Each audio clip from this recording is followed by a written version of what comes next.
አረ ጓደኞቼ እኔ በጣም ነው የደከመኝ፣ ትንሽ እንረፍ። አይዞ ጓደኛዬ፣ ስደት በጣም ከባድ ነው። ገና ብዙ ይጠብቀናል። ጠንከር በል። ልጆች፣ አቤት የኔ ልጆች፣ ድንገት አንድ ግመል መንገድ ላይ ጠፍቶኝ ነው። ድንገት ካያችሁ ብዬ ነው።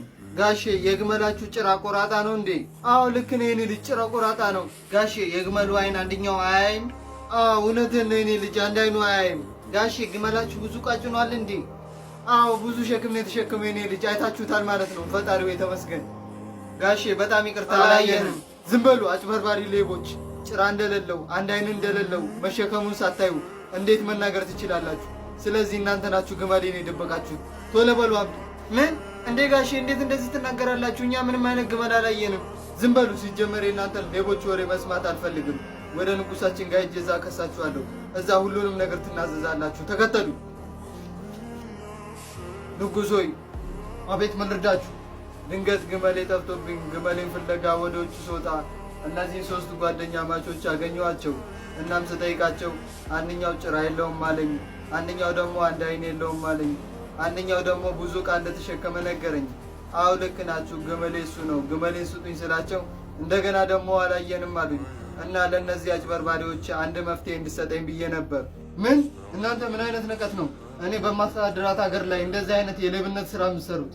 ንጉሥ ሆይ እኛ ምንም አይነት ግመል አላየንም። እኔ ጭራው ተቆርጧል ያልኩት ጭራ ያለው ግመል ፋንድያ ሲጥል በተን በተን ይላል። የዚህ ግን ቁጭ ቁጭ ነው ያለው። ስለዚህ ጭራ ባይኖረው ነው እንጂ ቢኖረው ኑሮ እንደዚህ ሊሆን አይችልም። እሺ አንተኛውስ? ንጉሥ ሆይ ምን መሰሎት? አንድ ዛፍ ስር አረፍ እንዳልን ቀና ብዬ ሳይ የዛፉ ጫፍ በአንድ በኩል ተበልቷል፣ በአንደኛው በኩል ግን አልተነካም። ስለዚህ ግመሉ 2 አይን ቢኖረው ኑሮ በአንደኛው በኩል በልቶ በአንደኛው በኩል ደግሞ አይተውም ነበር። ለዚያም ነው አንድ አይን የለውም ያልኩት። እስኪ አንተ ደግሞ የራስን ተናገር።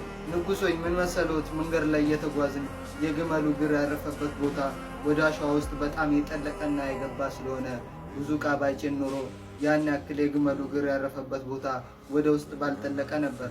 እኔም ለዛ ነው ብዙ ዕቃ ጭኗል ያልኩት። እናንተ በጣም የምትገርሙ አስተዋይ ጓደኛ ማቾች ናችሁ። ከታየው ባሻገር ከሚሰማው ባሻገር በጣም ማሰብ የምትችሉ ብልህ ልጆች ናችሁ። ስለዚህ በጣም ነው የኮራባችሁ። ትልቅ ሽልማት ነው የሚያስፈልጋችሁ። ከዚህ በኋላ የኔ ቅርብ አማካሪ ሆናችሁ ትሰራላችሁ።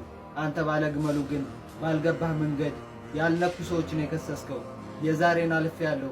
ሁለተኛ እንደዚህ አይነት ነገር እንዳይለመድ። አሁን ግመል ሳይርቅ ሄድና ፈልግ። ንጉሥ ሆይ በጣም እናመሰግናለን። ለእነዚህ ሰውዬ ግን ለወደፊቱ ከጠቀማቸው አንድ ነገር መናገር እፈልጋለሁ። ጋሼ ሁሉ ሰው ውደዱ። በቃል የተሰበረ በመረቅ አይድንምና ለምትናገሩት ቃላት በጣም ተጠንቀቁ። አሁን መሄድ ትችላላችሁ።